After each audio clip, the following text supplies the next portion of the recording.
Hello students, again welcome to my YouTube channel बायोलॉजिसिटी। आज हम लोग स्टडी करेंगे क्लास 12th का chapter molecular basis of inheritance. इस चैप्टर के हमारे 6 लेक्चर्स कंप्लीट हो चुके हैं। आज ये हमारा 7th लेक्चर है। लास्ट के लेक्चर में और इस लेक्चर में काफी लॉन्ग गैप हो गया है, but still we continue this chapter. इस चैप्टर के जितने भी लेक्चर्स हुए उसमें हम लोगों ने स्टडी किया था कि what is genetic material, genetic material की क्या क्वालिटीज होनी चाहिए, क्या कैरेक्टरिस्टिक्स होती हैं। डीएनए ही आपका जेनेटिक मटेरियल, उससे रिलेटेड बहुत सारे एक्सपेरिमेंट्स को हम लोगों ने स्टडी किया था, डीएनए के डिटेल स्ट्रक्चर को स्टडी किया था, एंड लास्ट लेक्चर में हम लोगों ने चारगाफ रूल को स्टडी किया था। आज के इस लेक्चर में हम लोग central dogma of the cell को स्टडी करेंगे। What you mean by central dogma of the cell? Dogma word का मतलब होता है सेट ऑफ प्रिंसिपल या किसी थ्योरी को एक्सप्लेन कर रहे हो। तो सेंट्रल मतलब किस तरह से सेल में जेनेटिक इंफॉर्मेशन फ्लो हो रही है।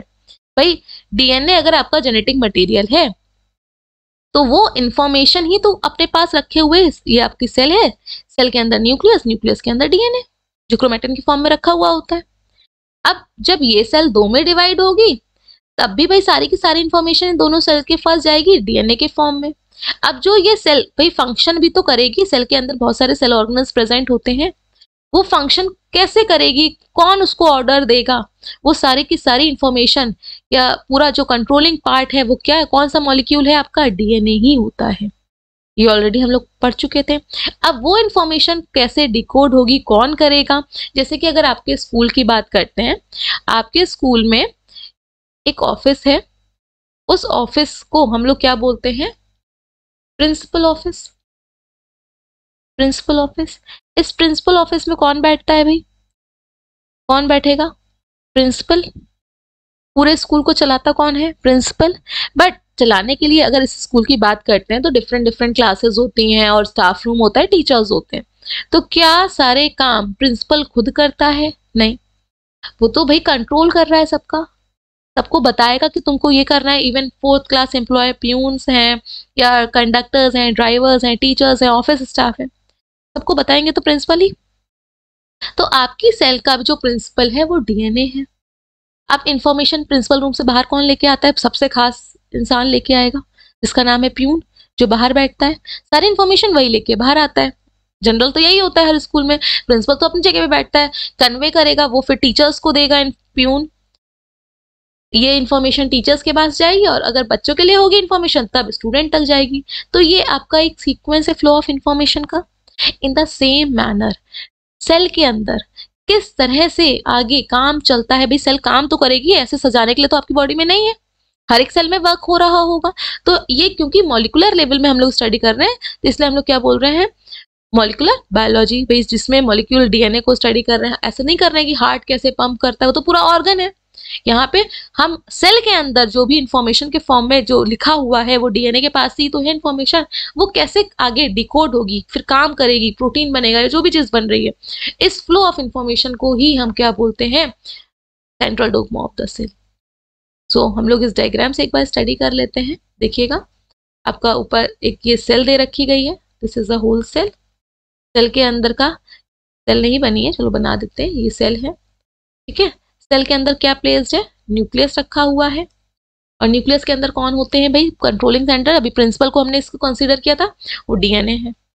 कभी भी प्रिंसिपल खुद काम करने बाहर आएंगे?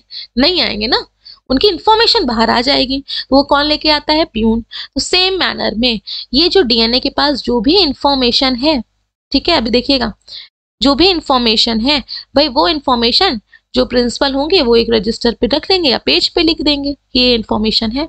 तो जो इन्फॉर्मेशन होगी जस्ट कॉपी होगी ना। तो यहाँ पे डीएनए क्या कराता है? एक तरह का आरएनए बनाता है। डीएनए से क्या बनता है? आपका आरएनए बनता है। वो कौन सा आरएनए होता है? एमआरएनए।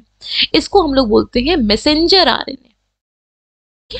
मैसेंजर आरएनए बनेगा मतलब कि सारी इंफॉर्मेशन इसमें कॉपी हो गई। जो हमने बताया नोटबुक पे कॉपी हो गई, प्रिंसिपल ने जो भी लिखा इंफॉर्मेशन कॉपी हो गई। अब ये प्यून की तरह हो गया, इंफॉर्मेशन इसके पास है या डायरेक्टली प्यून को बोल ही दिया प्रिंसिपल ने। अब ऑफिस से कौन बाहर आएगा? ये प्यून बाहर आएगा। तो ऑफिस क्या है यहाँ पे? डीएनए का न्यूक्लियस है। तो ये एमआरएनए इस न्यूक्लियस के बाहर आ गया, एमआरएनए बाहर आ गया। अब इस एमआरएनए में बहुत दो तरह के और आरएनए होते हैं, मतलब दो तरह के और आरएनए और होंगे सेल के अंदर। तो ये कहाँ पे आ गया सारा का सारा एमआरएनए? ये पूरा साइटोप्लाज्म में। ये पूरा साइटोप्लाज्म है। इस साइटोप्लाज्म में भाई राइबोसोम्स भी प्रेजेंट हैं, राइबोसोम को हाईलाइट कर दें, ये राइबोसोम्स प्रेजेंट है। इस राइबोसोम के अंदर भी एक तरह का आरएनए होता है, उसको हम बोलते हैं आरआरएनए, ठीक है। और इस साइटोप्लाज्म में एक और आरएनए होता है जिसको हम बोलते हैं टीआरएनए। तो ये डिफरेंट टाइप्स ऑफ आरएनए हम लोग नेक्स्ट क्लास में स्टडी करेंगे।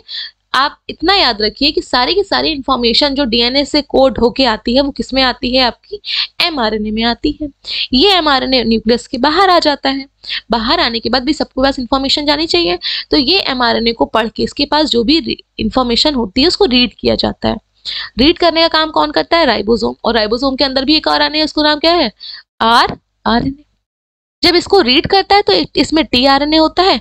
जो भी चीज लिखी होती है, अमीनो जो प्रोटीन है, प्रोटीन की जो यूनिट होती है वो क्या होते हैं, अमीनो एसिड, अमीनो एसिड, ठीक। तो वो टीआरएनए साइटोप्लाज्म में बहुत सारे अमीनो एसिड पड़े हुए होते हैं। जैसे जैसे वो रीड करेगा, जैसे जैसे वो इसको रीड करेगा और वही वाले अमीनो एसिड को ये पकड़ के यहाँ पे आके लगाता चला जाएगा। तो ये क्या बन गए, आपके प्रोटीन बन गए। तो इसमें इस फ्लो ऑफ इंफॉर्मेशन में दो स्टेप बने, एक तो आरएनए का बनना, दूसरा आरएनए के इसके बाद प्रोटीन का बनना। तो डीएनए से आरएनए के बनने के प्रोसेस को हम लोग क्या बोलते हैं, ट्रांसक्रिप्शन। और आरएनए से प्रोटीन के बनने को हम लोग क्या बोलते हैं, ट्रांसलेशन। आई होप इतना आपको समझ में आ गया होगा। एक बार हम इसको फिर से कंसीडर करके आपको वही सेम एग्जाम्पल से कंपेयर करके बताते हैं, देखिएगा। नेक्स्ट स्लाइड यहीं पे देखते हैं। ये प्रिंसिपल ऑफिस में प्रिंसिपल सर बैठे हुए हैं, पी से प्रिंसिपल ऑफिस और पी से प्रिंसिपल सर। इनकी इंफॉर्मेशन किसके पास है, प्यून। प्यून को हमने यहाँ पे क्या बोल दिया, एमआरएनए। तो ये DNA is the principal sir और एमआरएनए आपका प्यून हो गए जो इन्फॉर्मेशन लेके आएंगे। सपोज यहाँ से फीस के रिगार्डिंग इन्फॉर्मेशन है, तो प्यून को पता है कि इस क्लास से इन बच्चों को लेके आना है, तो सारे बच्चे आ जाएंगे क्लासेस के, कि पर्टिकुलर बच्चे ही आएंगे, स्पेसिफिक स्टूडेंट ही आएंगे जो नाम पता होंगे। तो जैसे ही एमआरएनए बाहर आया, जैसे ही प्यून बाहर आया, हर एक क्लास तक जाएगा। अब क्लासेस में कौन होंगे, टीचर्स, वही स्टूडेंट को भेजेंगे जो जो प्यून को बोलेगा। सेम मैनर में इस एमआरएनए को रीड करने का काम कौन करता है, राइबोसोम। और इसमें कौन कौन से अमीनो, प्रोटीन की यूनिट क्या होती है, प्रोटीन किससे बना होता है, अमीनो एसिड से। तो ये इंफॉर्मेशन रीड होती चली जाएगी और वही अमीनो एसिड यहाँ पे इसके साइड में राइबोसोम जोड़ता चला जाएगा। तो तीन तरह के एमआरएनए रोल प्ले कर रहे हैं, टीआरएनए जो ट्रांसफर करेगा, एमआरएनए जिसके पास इंफॉर्मेशन है, टीआरएनए किसको ट्रांसफर कर रहा है, अमीनो एसिड को, और राइबोसोम सबको जो सारे अमीनो एसिड को जोड़ता चला जा रहा है, जुड़ता चला जा रहा है। तो आपका प्रोटीन बन जाएगा। इसी को ही हम लोग क्या बोल रहे हैं, central dogma of the cell. और भाई जब ये सेल डिवाइड करेगी, डिवाइड करने के टाइम पे जो एक सेल से दो सेल बनेंगी, उसमें भी तो सेम इंफॉर्मेशन जानी चाहिए कि आधी आधी जाएगी। ऐसा तो नहीं है कि आधी आधी इंफॉर्मेशन जाएगी। तो जब ये सेल डिवाइड भी करेगी तो इसमें डीएनए की दो कॉपी बनेंगी। भाई जो भी है, दो स्कूल बने तो दोनों में स्कूल में एक ही प्रिंसिपल चलेगा कि दो प्रिंसिपल चाहिए, दो चाहिए अलग अलग। तो सेम जब एक सेल दो में डिवाइड हुई तो डीएनए मल्टीप्लाई करता है, डबल कॉपी बनती है। उस प्रोसेस को भी हम लोग नाम देते हैं, दिया है, उसका नाम है रेप्लिकेशन। डीएनए से डीएनए के बनने के प्रोसेस को रेप्लिकेशन, और जब सेल काम करेगी तो डीएनए से आरएनए बनेगा जिसको ट्रांसक्रिप्शन बोलते हैं। और फिर आरएनए ये बाहर आता है और उस आरएनए को पढ़ के आपका प्रोटीन बनता है जिसको हम लोग ट्रांसलेशन बोलते हैं। और वो प्रोटीन ईआर से, गोल्जी से होते हुए फंक्शनल प्रोटीन हो जाता है। कोई भी चीज अगर हम बना रहे हैं, जैसे कार है, कार की असेंबल कर रहे हैं, तो अब अलग अलग पार्ट है, एकदम से हम उसको जोड़ेंगे तो तुरंत थोड़ी फंक्शन करेंगे। एक स्टेज दो से बॉडी वाला पार्ट, फिर इंजन वाला पार्ट, सीट, सब कुछ अरेंज करेंगे ना। तो सेम यहाँ पे जो भी प्रोडक्ट बन रहा है, प्रोटीन बन रहा है, वो ईआर से होते हुए गोल्जी में जाएगा और फिर जाके वो फंक्शनल होगा। ऐसे ही फंक्शनल नहीं होता डायरेक्टली। तो यहाँ पे देखिएगा central dogma of the cell में डीएनए से डीएनए, भाई अगर सेल डिवाइड हो रही है, अदरवाइज दो ही कॉपी में प्रेजेंट होता है। अगर सेल डिवाइड हो रही है तो अमाउंट डबल होना चाहिए। तो डीएनए से डीएनए के बनने के प्रोसेस को हम लोग क्या बोलते हैं, रेप्लिकेशन। और जब सेल काम कर रही होगी तो ये जेनेटिक इन्फॉर्मेशन को, भाई आगे जो इन्फॉर्मेशन रखे हुए वो काम के लिए तो रखा होगा, तो वो क्या होगा, डीएनए से आरएनए बनेगा जिस प्रोसेस को हम लोग ट्रांसक्रिप्शन बोलेंगे, और आरएनए के बाद प्रोटीन बनेगा जिस प्रोसेस को हम लोग ट्रांसलेशन बोलेंगे। ठीक। लेकिन कुछ वायरसेस में, वो वायरसेस जिसमें genetic material, viruses exception case है, ठीक है। तो सब में हम लोग ने, चाहे वो प्लांट हो, एनिमल्स हो, बैक्टीरिया हो, सब में जेनेटिक मटेरियल डीएनए ही है। बट क्योंकि वायरस को ना तो लिविंग है, ना तो मतलब ना तो हम उनको बोल सकते हैं पूरी तरह से लिविंग, ना ही पूरी तरह से हम उनको नॉन लिविंग बोल सकते हैं। क्यों? क्योंकि उस अगर वो किसी सेल के अंदर हो तो लिविंग की तरह एक्ट करते हैं, और अगर बाहर हो तो नॉन लिविंग की तरह। तो कुछ वायरसेस ऐसे भी हैं जिसमें जेनेटिक मटेरियल क्या है, आरएनए। और जब ये वायरसेस किसी सेल के अंदर एंटर कर जाते हैं तो उनके आरएनए से डीएनए बनता है। ठीक, डीएनए, क्योंकि डीएनए ही आपका, जैसे अगर हम बात करते हैं, ये है आपकी सेल, इसके अंदर न्यूक्लियस, न्यूक्लियस में क्या रखा हुआ है इस सेल के अंदर, आपका डीएनए। अब इसको इन्फेक्ट किया किसी वायरस सेल ने, वायरस सेल ने इन्फेक्ट किया, ठीक, वायरस सेल का भाई आरएनए था ना, इस डीएनए के साथ बीच में कौन आ पाएगा, डीएनए ही आ पाएगा। तो इस डीएनए आरएनए से डीएनए की कॉपी बन, तो उसके बाद सारा काम हो रहा होता है। फिर से सेम प्रोसेस यही होगा, डीएनए से आरएनए बनेगा, आरएनए से प्रोटीन बनेगा, लेकिन इस आरएनए से फिर से क्या बना, पहले डीएनए बना। तो ये ट्रांसक्रिप्शन का उल्टा हो गया उस वायरसेस की कंडीशन में। तो ट्रांसक्रिप्शन के उल्टे को, जस्ट अपोजिट को हम लोग क्या बोलेंगे, रिवर्स ट्रांसक्रिप्शन। तो आरएनए से डीएनए भी बनता है इन केस ऑफ वायरसेस। तो this is your central dogma of the cell. Cell में इस तरह से जेनेटिक इंफॉर्मेशन का फ्लो होता है। रिकॉल करते हैं इसको एक बार। डीएनए, डीएनए से डीएनए के बनने के प्रोसेस को रेप्लिकेशन, डीएनए से इंफॉर्मेशन अगर सेल फंक्शनल है तो आरएनए बनेगा, उसको हम लोग ट्रांसक्रिप्शन, फिर आरएनए से प्रोटीन बनेगा, उसको ट्रांसलेशन, और कुछ वायरसेस केस में आरएनए से डीएनए भी बनता है, इसको हम लोग रिवर्स ट्रांसक्रिप्शन बोलते हैं। तो इस चैप्टर में हम लोग 1 बाय 1 रेप्लिकेशन को पहले स्टडी करेंगे, देन ट्रांसक्रिप्शन को स्टडी करेंगे, देन ट्रांसलेशन को स्टडी करेंगे। इस डायग्राम को फिर से देखते हैं। डीएनए बना, डीएनए तो ऑलरेडी है ही, डीएनए से एमआरएनए बना, ये एमआरएनए न्यूक्लियस के बाहर आया, राइबोसोम की हेल्प से प्रोटीन बन गया। तो आरएनए बनने को ट्रांसक्रिप्शन, प्रोटीन बनने को ट्रांसलेशन, और ये फंक्शनल प्रोटीन तब बनेगा जब ईआर इसको मॉडिफाई करेगा, गोल्जी इसको मॉडिफाई करेंगे। Now let's read the content here. Central dogma in molecular biology. भाई मॉलिक्यूलर लेवल पे ही तो देख रहे हैं सेल के अंदर कौन सा मॉलिक्यूल बन रहा है और कैसे इंफॉर्मेशन जा रही है। ऑर्गन लेवल पे तो नहीं देख रहे कि हार्ट है, हार्ट ऐसे पंप करेगा ब्लड को, नहीं, मॉलिक्यूल्स को देख रहे हैं। इसलिए हम लोग क्या बोला, central dogma in molecular biology, क्योंकि मॉलिक्यूलर बायोलॉजी में आता है the flow of genetic information in a cell.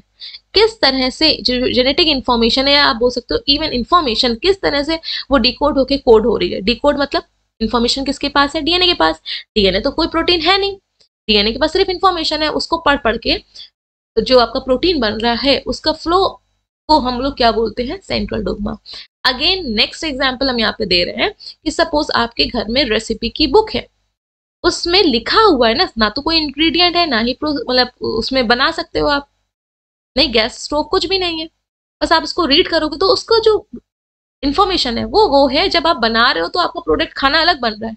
Same यहाँ पे सेल के अंदर भी होता है, इंफॉर्मेशन डीएनए के पास है, लेकिन काम करने का जो प्रोडक्ट है उसको रीड करके बनेगा। That flow of information, the flow of genetic information in a cell is known as central dogma. We now know that the original and ultimate genetic information is present in DNA, और पूरे DNA के पास भी information नहीं होती है। जैसे कि अगर कोई रॉ का एजेंट है, रॉ के एजेंट में क्या होता है, इंफॉर्मेशन आपकी कोड में होती है। आपने बहुत सारी मूवीज देखी होंगी ना, टाइगर जिंदा है, कैसे कोड्स होते हैं, ठीक है। या फिर आपने वाली पिक्चर देखी होगी न्यूक्लियर पावर प्लांट जिसमें जॉन अब्राहम था, उसमें भी कैसे इंफॉर्मेशन होती थी, पूरे में तो नहीं होती थी, इंफॉर्मेशन उसके अंदर छुपी हुई होती थी। सेम जो डीएनए है वो डीएनए के पास पूरे में इंफॉर्मेशन नहीं है, डीएनए के इतने पार्ट के पास इंफॉर्मेशन है, सिर्फ इतने पार्ट के पास है, तो इंफॉर्मेशन बिखरी हुई है। तो जितने पार्ट के पास डीएनए की इंफॉर्मेशन है वो एक एक जीन कहलाता है।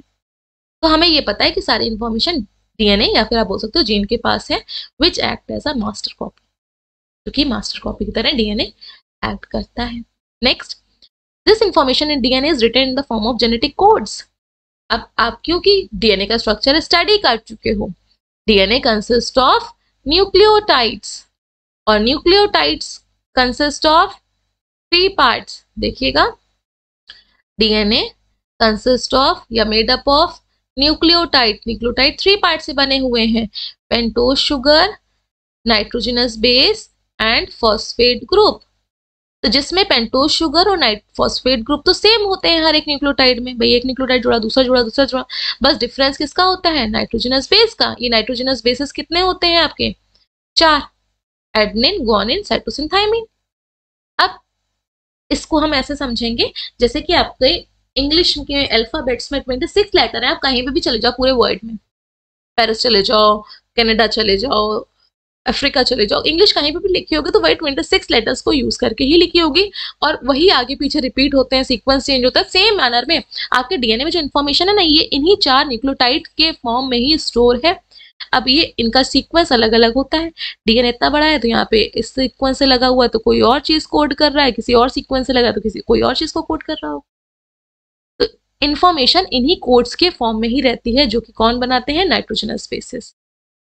ठीक, आई होप इतना समझ में आया होगा। तो डीएनए के पास जो जेनेटिक कोड्स है उसमें आपके इन्फॉर्मेशन उस तरह से स्टोर होती है, और उसके लिए रिस्पॉन्सिबल कौन है, नाइट्रोजनस बेसिस, क्योंकि पेंटोज शुगर फॉस्फेट ग्रुप हर एक न्यूक्लियोटाइड में सेम रहता है। Next, a cell express its genetic information by synthesising specific kind of protein. अब भाई एक्सप्रेशन कैसे होगा, इसको हम लोग बोलेंगे जीन एक्सप्रेशन। इस चैप्टर में भी स्टडी करेंगे व्हाट इज जीन एक्सप्रेशन, ये आपका ट्रांसक्रिप्शन और ट्रांसलेशन ही है। जैसे कि अगर हमने यहाँ पे एग्जाम्पल दिया, तो सेम एग्जाम्पल पे आते हैं। प्यून को प्रिंसिपल सर ने एक रजिस्टर पे इंफॉर्मेशन लिख के दी, तो क्लासेस में जाएगा, प्यून बोल के तो बताएगा, उसको रीड करेगा, तो वो अपने आप को एक्सप्रेस कैसे कर रहा है, जो प्यून है वो अपने आप को एक्सप्रेस कैसे कर रहा है, वर्बली, बोल के। लेकिन हमारे सेल का डीएनए थोड़ी ना बोलेगा, जो जीन होते हैं, जो डीएनए है, जीन बोलो या आप डीएनए बोलो, वो उससे क्या बनता है, प्रोटीन बनता है। तो प्रोटीन बना बना के वो अपने आप को एक्सप्रेस करेगा, और इसको एक्सप्रेस करने में कौन कौन इन्वॉल्व है, पहले आपका आरएनए बनेगा, देन प्रोटीन बनेगा। तो जीन एक्सप्रेशन में ट्रांसक्रिप्शन पहले होगा, और फिर क्या होगा आपका, ट्रांसलेशन। ठीक है, तो प्रोटीन बना के जीन या डीएनए अपने आप को एक्सप्रेस करेगा, और कोई भी प्रोटीन नहीं, स्पेसिफिक प्रोटीन, जो इन्फॉर्मेशन लिखी होगी वही वाला प्रोटीन बनेगा, ये नहीं कोई भी प्रोटीन बन जाएगा। DNA transfer its genetic information to a molecule of RNA. भाई एमआरएनए बना था अभी इस डायग्राम में, डीएनए से इंफॉर्मेशन क्या है, कॉपी हो गई आरएनए में, तो आरएनए बनेगा जिसको हम लोग एमआरएनए बोलेंगे, और एमआरएनए बनने के प्रोसेस को ट्रांसक्रिप्शन बोलते हैं। Next, RNA goes into the cytoplasm. अब ये आरएनए कहाँ आ गया, साइटोप्लाज्म में आ गया था, and provide genetic information to the ribosome. इसने ये इन्फॉर्मेशन किसको दे दी, यहाँ पे देखिएगा, ये इन्फॉर्मेशन इसको किसने दी, एमआरएनए ने राइबोसोम को दे दी। Ribosome now synthesise specific protein according to the message given to them. Ribosome वही प्रोटीन बनाएंगे, भाई एमआरएनए आया था, इस एमआरएनए को पढ़ पढ़ के राइबोसोम प्रोटीन बनाएगा, तो राइबोसोम वही तो प्रोटीन बनाएगी जो इन्फॉर्मेशन है। आप वही तो रेसिपी को बनाओगे जो रेसिपी बुक से पढ़ रहे होगे, कि पढ़ कुछ और बन कुछ और जाएगा, ऐसा तो नहीं है। और जो ये प्रोटीन बनता है उसके प्रोसेस को हम लोग क्या बोलते हैं, ट्रांसलेशन। इन ट्रांसलेशन टीआरएनए, भाई लेके आना, जैसे आपके घर में कोई हेल्पर है, आप रेसिपी बना रहे हो, आपने हेल्पर को बोल दिया कि हाँ ये सामान लेके आओ, तो सेम आपका टीआरएनए भी है। टीआरएनए पर्टिकुलर एमिनो एसिड को राइबोसोम तक लेके आए। अगेन ये आपकी सेल थी, यहाँ पे मैंने ये एमआरएनए बनाया, और ये एमआरएनए को पढ़ कौन रहा है, आपका राइबोसोम। और राइबोसोम तो पढ़ रहे हैं ना, पढ़ के बताएंगे प्रोटीन, तो यहाँ पे ले कौन, प्रोटीन एमिनो एसिड को लेके कौन आएगा, टीआरएनए। टीआरएनए लेके आएगा और ये जोड़ता चला जाएगा, इस तरह से राइबोसोम जोड़ते चले जाएंगे, तो आपका ये क्या बन जाएगा, प्रोटीन। रेड कलर से मैंने प्रोटीन को शो किया है। At ribosome these amino acids get link. अब ये एमिनो एसिड आपस में एक दूसरे से क्या हो जाएंगे, राइबोसोम से हेल्प से जुड़ते चले जाएंगे, with the help of the ribo, जो एमिनो एसिड्स हैं वो किससे जुड़ जाते हैं, पेप्टाइड बॉन्ड से। ये आगे हम लोग ट्रांसलेशन जब स्टडी करेंगे तब डिटेल में स्टडी करेंगे कि कैसे जुड़ रहे हैं, और उस बॉन्ड को क्या बोल रहे हैं, पेप्टाइड बॉन्ड बोल। Next, to form a polypeptide chain, क्या बनेंगे भाई, ये चेन बन गई पूरी, ये चेन बन गई एमिनो एसिड की, इसलिए हम इसको क्या बोल रहे हैं, पॉलीपेप्टाइड चेन, क्योंकि बॉन्ड क्या था, चेन को बनाने वाला जो जोड़ रहे थे वो पेप्टाइड बॉन्ड था। The concept of central dogma was given by, किसने दिया था, एफएचसी क्रिक ने 1958 में। He propose the unidirectional flow of information. एक डायरेक्शन में तो है, डीएनए से आरएनए, आरएनए से प्रोटीन, तो एक सिंगल डायरेक्शन तो है। ये रेप्लिकेशन तो तब हो रहा है ना जब एक सेल डिवाइड होगी, लेकिन इंफॉर्मेशन तो इसी तरह से फ्लो हो रही है। It suggests that the information regarding the protein synthesis is ultimately present in the DNA. Protein कौन सा बनना है, क्या बनना है, ये सारी इंफॉर्मेशन किसके पास होती है, डीएनए के पास ही होती है। हर एक प्रोटीन की अलग अलग होगी, डीएनए अलग अलग होगा, और बीच में आरएनए जो है वो किसका काम करेगा, मीडिएटर का काम करेगा। नेक्स्ट, बट बाद में हम लोगों ने बढ़ा ना कुछ वायरसेस आए, तो यहाँ पे दिया गया है HM Temin and D Baltimore. इन्होंने सेंट्रल डोग्मा की रिवाइज्ड वर्जन को दिया। क्यों? क्योंकि कुछ वायरसेस थे, वो वायरसेस जिसमें कि आरएनए जेनेटिक मटेरियल था, उनको हम लोग क्या बोलते हैं? Retro viruses. Those viruses in which RNA is a genetic material, तो वहां पे आरएनए से डीएनए बन रहा with the help of an enzyme reverse transcriptase. Reverse transcriptase enzyme की वजह से, लिख देते हैं रिवर्स ट्रांसक्रिप्टेज एंजाइम, जो कि इन वायरसेस में प्रेजेंट है, आरएनए कंटेनिंग वायरसेस में, वो आपका क्या करता है? डीएनए से आरएनए नहीं, आरएनए से डीएनए बन रहा है। तो इस प्रोसेस को क्या बोलते हैं? Reverse transcription. ये भी होता है in case of certain viruses, और वो सर्टेन वायरसेस कौन से हैं? रेट्रो वायरसेस, वो वायरसेस जिसमें आरएनए जेनेटिक मटेरियल है।